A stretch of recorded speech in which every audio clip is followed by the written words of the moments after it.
Hi, I'm Juliet Hall, and I'm a leadership consultant. And in this video, I'd like to just share some tips with you on preparing for your pivot. Now, if you are someone who currently works a job and you are wanting to make a change, wanting to either start that side hustle or leave your job altogether to start your own business, there are a few things that I want you to consider as you prepare for your pivot. I'm going to take those pointers from the book that I've written, Own Your Opportunities, a story of self-discovery and self-determination. This is a book that I wrote to help people like you who are either struggling in your jobs and you want to pursue something that you absolutely love to do, or or you're just ready. You're ready to bet on yourself. So I am going to share some pointers. I provide 1, 2, 3, 4, 5, 6, 7, 8, 9, 10 tips in my book on preparing for the pivot.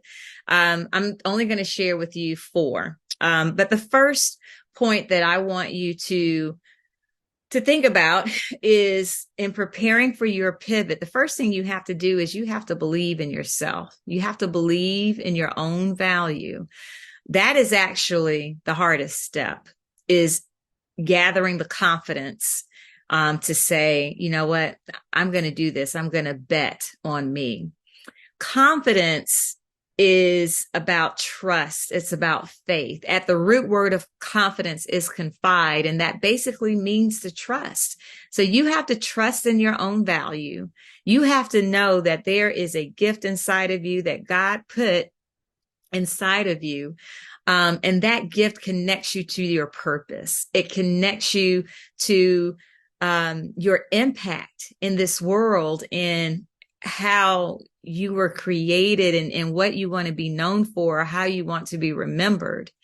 So that's the first step, is you've got to believe in yourself and you have to believe in your own value. So that's the first thing. And it's the hardest thing that you have to really come to terms with and reconcile as you prepare for your own pivot.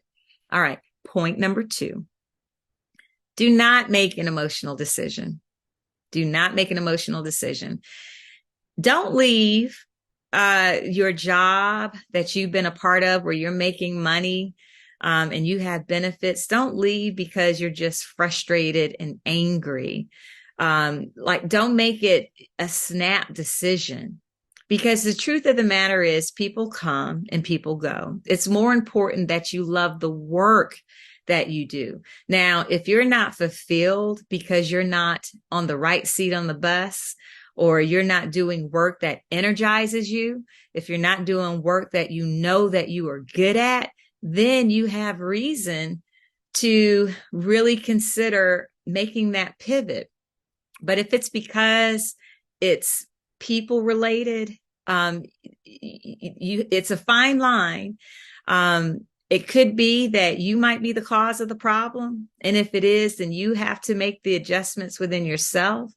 But if you want to change your situation with people, 9 times out of 10, that means you have to change first.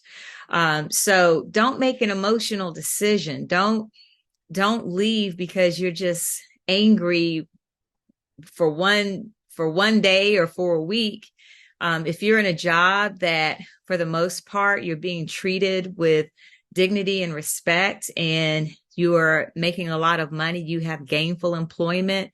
I'm not saying that you have to stay in that job forever. Just don't leave before you know that it's time for you, to where you have all the resources that you need to start your side business or your full-time business. So don't make an emotional decision. The third point I want you to consider is, in preparing for your pivot, create a vision board. Okay.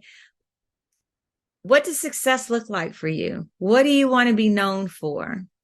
What do you see and hear and feel and hear?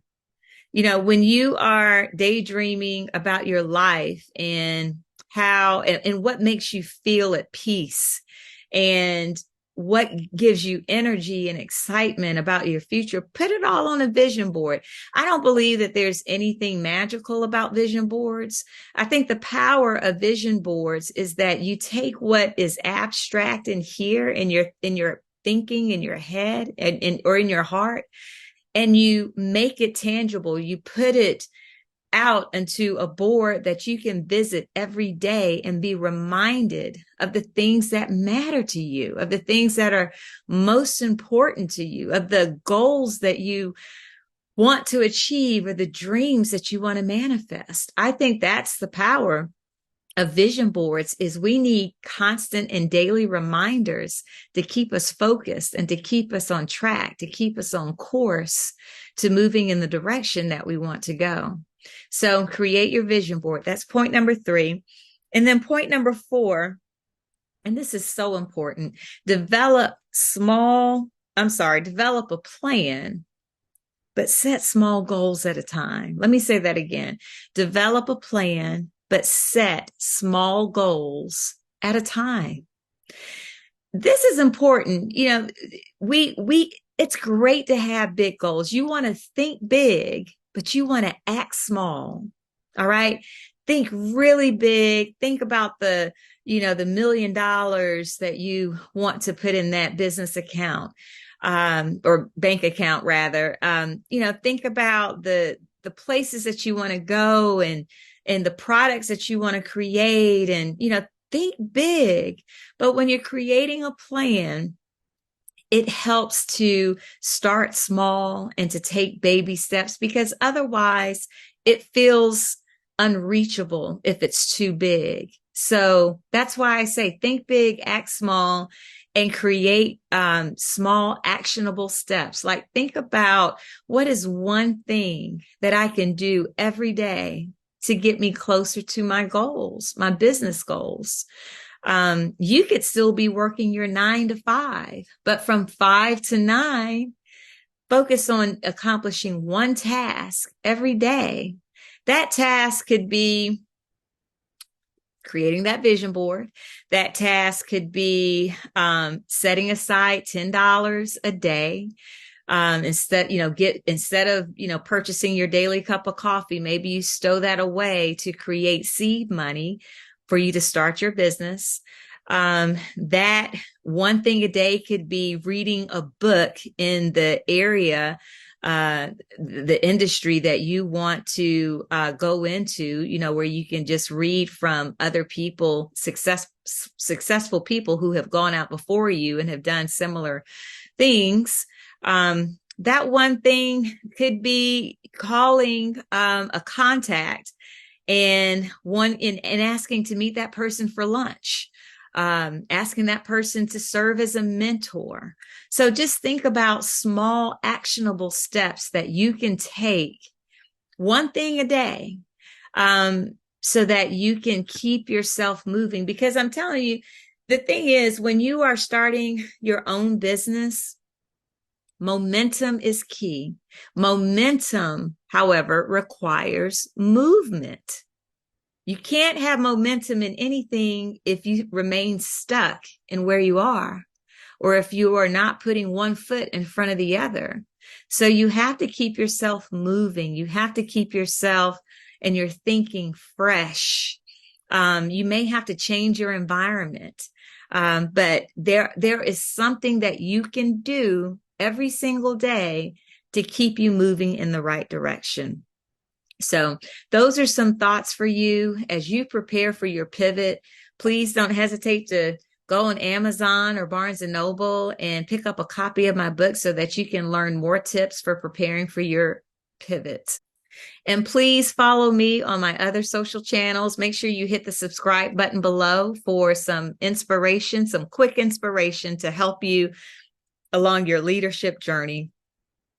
Follow me on Instagram, get a copy of my book, and feel free to leave a comment below. I will respond to comments that relate to this video. So please make sure that you provide your thoughts. And if there are questions that you may have, then please don't hesitate to drop that in the comment section below, and I will get to you as soon as I can. Thank you.